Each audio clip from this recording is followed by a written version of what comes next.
In this video, we're going over how to use the Samsung Galaxy A20 for beginners. Hey everyone, thank you for joining us today. If you want to stay up to date on all the mobile technology coming out and learn cool tips, tricks, and hidden features, make sure you hit that subscribe button down below and tap the bell to turn on post notifications so you can be alerted every time we post new videos. Today we're going to walk you through using the A20, and this is for a beginner, first-time smartphone user, or someone who is maybe new to Android. We're just going to take it very slow and make sure you understand how to navigate this phone and how to do all the basic things. So on the right side of the phone, you will have a volume up and a volume down button. And right below those two buttons, you have a power button. Now this is a power and it's a standby button. It serves as a dual purpose. When you hit it once, the phone will go to sleep, and just by tapping it again, it'll wake up the phone. So the phone is not off just because the screen is dark. You will have to actually, if you wanted to turn the phone off completely, you'd have to hold down the power button, and then from there you can tap power or restart. So that's how you would actually turn the phone off. But you really shouldn't have to turn the phone off at all. The phone is meant to stay on and just go into a sleep mode again when you're not using it like that. All right. On the back of the phone, you will find you have your dual camera, your flash, and you have your fingerprint scanner.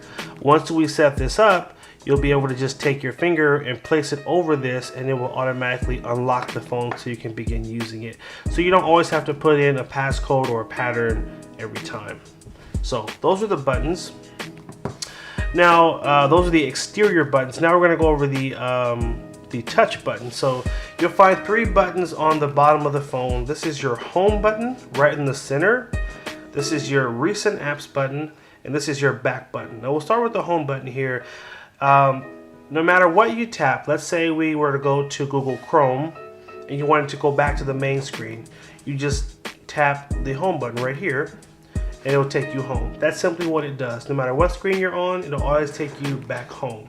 Now you can actually hold the button down and it does something different. It'll launch what is called OK Google, and this is your Google Assistant. So you can actually use this to ask the phone to do different things for you. I can Google something. I can say, set a timer for 10 minutes. So like this is an example. I can hold down, set a timer for 10 minutes. Sure, 10 minutes. And it will automatically set a timer for you. You can ask it, you know, who are the Lakers playing tonight, or who sings this song. You can ask it anything and it'll search the web for you. So it's a very good resource to use. Again, that's when you hold down on the button, but just tapping the button once will just take you back home. So that's what that does. Next we have the back button. So with the back button, it always takes you back one step. So let me give you an example of this. If I were to go to the settings menu, and we find the settings by swiping down from the top here, in the upper right corner there's a little wheel right next to the magnifying glass. So I'm in the settings menu right now, and let's say I were to tap on advanced features. Think of that as, by tapping on that, it's going to take me forward one step. Now maybe you say, I want to get out of this menu and I want to go back to the last page I was on. That's when you would use the back button. It will take you back one step. Now we're on the main screen of the settings, and if I wanted to get out of the app completely, I could hit that home button right here, or I could also hit the back button as well. So it always just takes you back one step. If you tap something you didn't mean to tap, it's an easy way to go back one screen. Now the next thing you need to know is when you open one of these are called apps, short for application.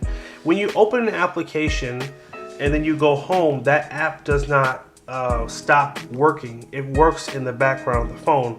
The app will only stop when you stop the app. Just to give you an example, so this button here is your recent apps button. So when I tap on this, it'll show me any app that is still running. Now we were just in the settings and we went home, but that app is still going, and that's why when I hit recent apps, it's still there. If I actually want this app to close, I have to hit that recent apps and I can swipe up. And now that I've swiped up, the app is completely closed. What I can also do is hit close all, and it'll just close everything that's running in the background altogether. This is the fastest way to close out anything that you're doing. So don't over obsess about it. The main things you need to know are that this button always shows you the apps that are running in the event that you're doing what I like to do and you're running multiple things. So maybe you're on the internet looking up something on Google, and at the same time someone could also be sending you a text message and you're going back and forth. So by just hitting the recent apps, I can jump between these two things. I can go to Chrome, then I can hit recent apps, and I can go to messages. So it's just an easy way to jump between the different apps and things that you're working on. So that's all that is. Now that's navigating, that's basic navigation. Now the next thing you need to know is, where are all the apps on the phone? If you'll notice here, by swiping left and right, this will take you to different pages on the home screen. So that's one page with a few apps. Swipe over, these are a few more apps, but there's more apps on the phone. Where are they? Well, to get to the rest of the apps on the phone, you have to swipe up on the home screen, and this takes you to what is called your app drawer. This is where you'll find all of the apps that are on the phone. Anything you download, and you do all your downloading through the Play Store, any app you were to download, app, game, book, whatever, or apps and games are all going to be loaded in this section. So like this will fill up, and then you'll swipe over, and then you'll have another page full of different apps. So this is where you find all of the apps or programs that are on your phone. Okay. At the very top here, you have another useful resource called Finder Search. So maybe you just downloaded something and you can't find it. You can always go up here, tap on Finder Search, and then you can type in the name of whatever the app is to try to find it. So maybe like Gmail, for example, you could type in Gmail and it'll take you right to the Gmail app right there. So again, what that does is it'll search the entire phone, because sometimes you'll have an app that's in a folder like this. So you don't see the Gmail app anywhere here, and you don't see it here, and that's because it's in this Google folder right here. But I was able to find it because I did a Finder search right here. So that's where you find all the different applications on the phone. Next, we're going to go over the notification panel. So by swiping down from the top of the screen, again, take your finger and basically at the top of the screen just swipe down, and then there's two things that happen in this section. So one, there are your notifications. These are messages from the different apps you have on the phone. So for example, if you have Gmail on the phone, it'll show you if you have any new emails in Gmail. You'll find it in this section. Right here it says Gmail, and it says I have 2 new Gmails. I can use 2 fingers and pull down, and I can read more of that message. Or I can simply tap on one of these emails right now, and I can go read that message right now. So that's what you use the notification panel for, is simply being able to see the different messages and alerts that are coming through based on what apps or games you have on the phone. That's the first thing you do in this section. The second thing you'll do in here, you can pull down further and you have these things that are called switches. These are different switches that control different things on your phone. So for example, if you wanted to connect to Wi-Fi, you would make sure this symbol is blue. If that symbol is not blue, it means that your Wi-Fi is turned off. So to turn your Wi-Fi on, you'd have to tap it once to turn Wi-Fi on, and then if you actually want to connect to a network, maybe you're at a Starbucks and you want to use their Wi-Fi, you would hold down on this button and it would take you to the Wi-Fi setting in the phone. And you would look for the network you want to connect to, maybe Blessed 2, tap on that, and then you would have to type in the password of that network to connect to it. That's how you would connect to Wi-Fi. Now if we swipe down, we have a few other really good options up here. We have airplane mode for when you travel. We have our mute and vibrate setting. So this is the sound. So this is if you want all the sound on. I can tap it once to put the phone on vibrate, and tap it again to put it on a complete mute so the phone won't make any noise. And then I can tap it again to turn the sound back on. So that's how you would put the phone on vibrate or turn the sound off. Next we have Bluetooth. If you want to connect to a Bluetooth speaker or Bluetooth headphones, same thing like Wi-Fi, you want to make sure that it's lit up blue. If it's not, tap it. And if you want to connect to a new device, hold down on that as well. And it will take you to the Bluetooth section of the phone. And then you'll look for the device you want to connect to. Tap on it and it should automatically connect. Okay.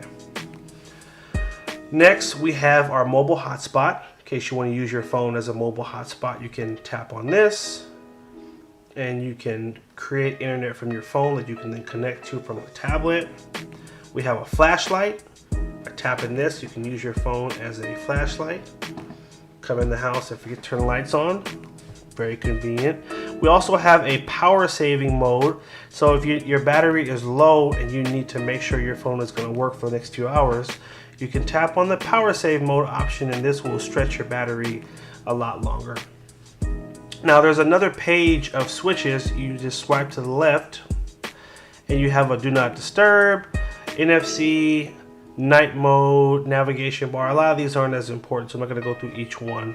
I'm going to swipe back. The other important one I think you should be using is the blue light filter. Now this is for when you're using your phone at nighttime or in very low light environments. This will actually help your eyes. It kind of puts a blue tint over the phone so that your eyes don't get fatigued from looking at your phone so much. So definitely recommend you use that feature. So those are the notification switches. These are your notifications. And the last thing I just kind of want to go into in a little detail is how you download apps and games on the phone. So you will need to go to the Play Store, which is right here, and tap on that icon. Now, if you haven't set the phone up yet, if you tap on that icon, it might take you to a different screen that will ask you to put in a Gmail account. You will need a Gmail or a Google account in order to be able to download apps and games on the phone.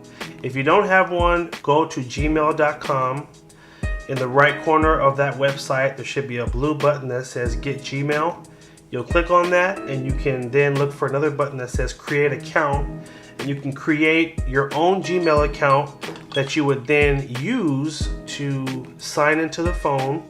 And once you have that, you'll be able to go through the App Store and download games and different apps for the phone. So I'm in the games section right now, but basically if there's something you want to download, let's say you want to watch Netflix, you would tap in the box at the top of the screen here and where it says search for apps and games, and we could type in Netflix. And Netflix came up first, tap on that. And then you tap install. That's how you download an app. Very easy. Now, every now and then you'll see an app that's not free. Just to give you an example, if I tap on Disney Plus, this button will just say install. But if this wasn't a free app, instead of install, this would have a price. It would say 99 cents or $2 or $5. If you ever see a price in this bar, it means you do have to pay for it.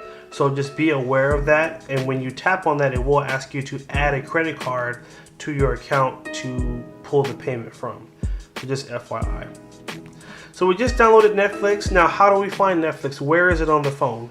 We're gonna swipe up, swipe to the left, and there is our Netflix app right in our app drawer.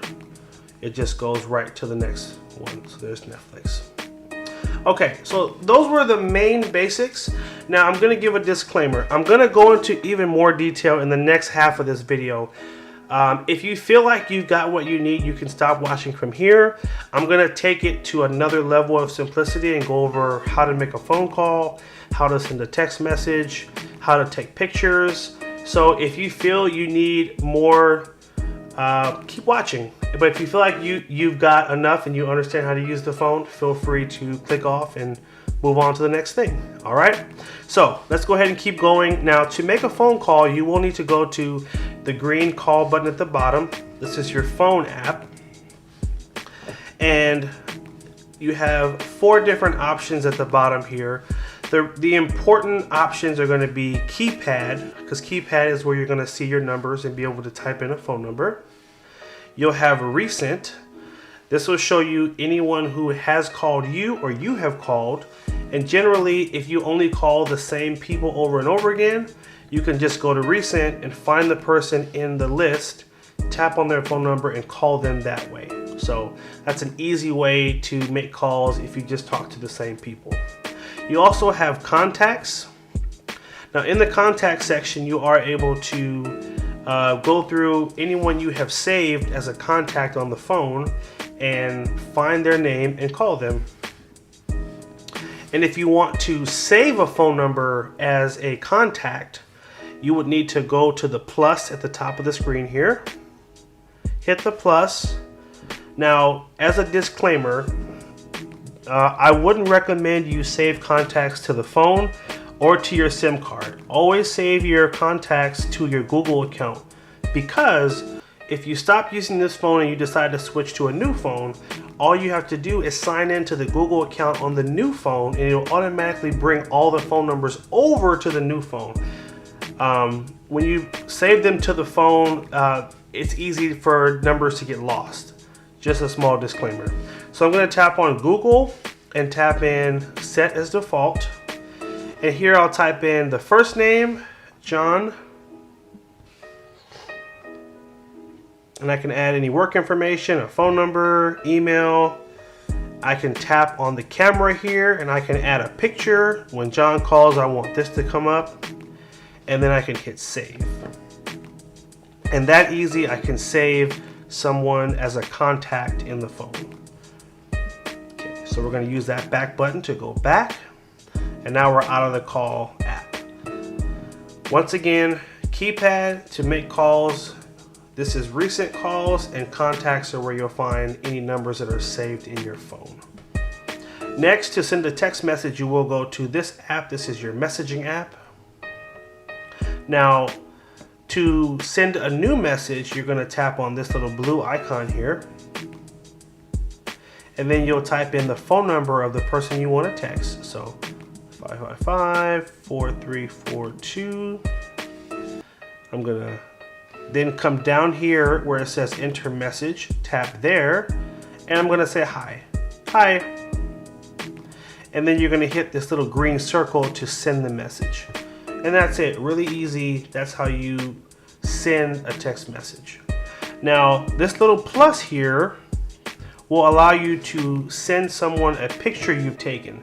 So if you've taken a picture on the phone, I can look through this list here and see if that picture is here, or I can go to from gallery, and that's where you'll find the rest of the pictures you've taken on the phone. But let's say I just want to send someone this first picture right here. I'm going to tap on it, hit done, and then use this little green circle and tap that, and then it's going to automatically send that picture to the person. So that's how you would send or text someone a picture. Use our back button to go back one step, and then we can use our home button to go back home. The last thing I want to show you is how to use the camera, and it's this icon right here, the little red background with the little white camera. Tap on that. This is your camera. It will automatically be pointed away from you. Now, to have it point to you, take a selfie, you would need to tap on this icon. This will rotate the camera and turn it the other way. I'm not going to point it at me because you don't want to see me, but if you wanted to take a selfie, that's how you would do it. You hit the white button, that will take a picture, and then I can hit this button again to turn the camera back around. Now, if you want to see the picture you just took, you tap on the little circle right next to the shutter. This is the shutter button. This is the gallery. So tap here and I can see the picture that I just took. Really easy. If I want to go back to the camera, I can use the back button. If I want to send this picture to someone, I can simply tap on this button. This is your share button. If I hit share, I can text this to someone or send it as an email. Let's say I want to send it as a message. I can tap on message, and I hit the wrong button, so let's try again. Message. And then I can type in the name of the person I want to send it to, and then it'll open up a text message for me. So, or I can say, I don't like this picture, I want to delete it. You can just hit that delete button or the trash can and turn into trash. Okay, and hit our home button to go back home. So these have been the basics on how to use the Samsung Galaxy A20. Hope you guys did find this video helpful. Make sure you like, favorite, and share if it was helpful. Hit that subscribe button and stay tuned for more videos. Take care and have a good one.